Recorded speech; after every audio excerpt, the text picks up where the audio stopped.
Entre a comida chegar na mesa, né, e o ato de se alimentar se realizar, a gente tem uma confluência de fatores, estruturas, processos que está muito além e, ao mesmo tempo, condiciona, para não dizer determina, esse processo. Então, a realização do direito à alimentação adequada depende de uma série de componentes que, por sua vez, dependem do que a gente chama de bens comuns, né? Há uma grande contradição no nosso modelo hegemônico, nosso sistema alimentar hegemônico, né, baseado em monoculturas, sua maioria para exportação, né, em uma pouca diversidade, né, de grãos, enfim, de cultivos para alimentação humana, uma grande, né, quantidade cada vez maior de ultraprocessados. Então, a grande contradição nesse processo é que ele tende a destruir, né, as suas bases, por exemplo, do ponto de vista da destruição de polinizadores, da destruição das fontes de água, da geração de cada vez mais lixo e do não tratamento desses resíduos de maneira adequada, né?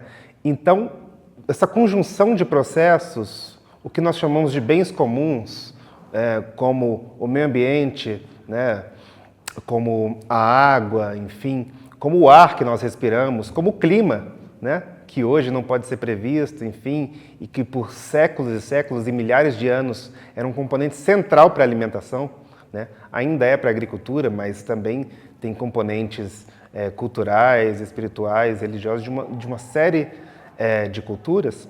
Hoje a gente sofre cada vez mais os impactos disso por conta de um sistema hegemônico agroalimentar que tende a ferir, né, tudo isso. E ele só consegue existir se reproduzindo da mesma forma. Então, utiliza-se uma molécula de agrotóxico para uma determinada espécie, né, de semente transgênica, e aquilo, em alguns anos, não tem mais a mesma produtividade. As emissões que foram causadas por aquela molécula, né, tanto a molécula de agrotóxico quanto os fertilizantes químicos que foram utilizados, né, quanto o processo de produção daquela semente transgênica, elas tendem a agravar o clima. Então, a produtividade vai declinar cada vez mais.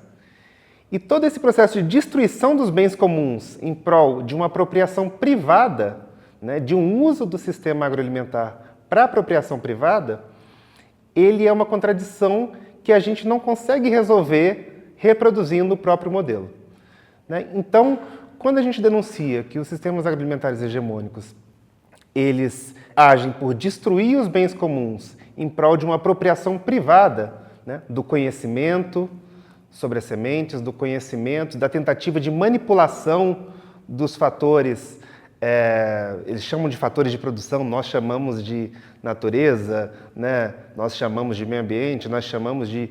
Muitos povos chamam de vários nomes que nós aqui nem conhecemos, né, mas eles tendem a chamar de recursos e fatores de produção. A gente tem aí explícita, né, uma contradição entre público e privado, entre comum, entre a defesa dos comuns e a defesa da apropriação privada disso que é comum. Desde muito tempo, mas hoje está mais evidenciado que muitos povos, principalmente populações com um vínculo mais explícito com a terra, ou um vínculo mais explícito com a espiritualidade também, né, em camadas urbanas também, em relação à alimentação, em relação à água, isso que nós estamos chamando de meio ambiente, essas pessoas, essas comunidades, esses povos, eles entendem que a defesa dos bens comuns, que é isso que nós estamos chamando de bens comuns, é a defesa da vida, né?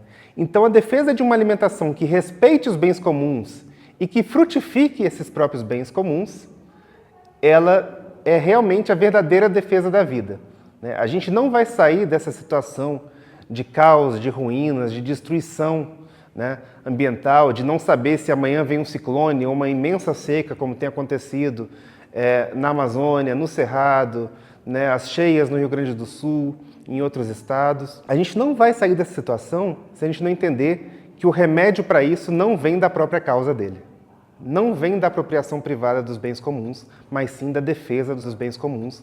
E a alimentação, para nós, está no centro disso. A alimentação, na sua relação com um meio ambiente ecologicamente equilibrado, que também é um direito humano, né, com o direito à água, entendendo a água também dessa perspectiva coletiva, né? E também como um direito para a fruição da própria vida coletiva, né?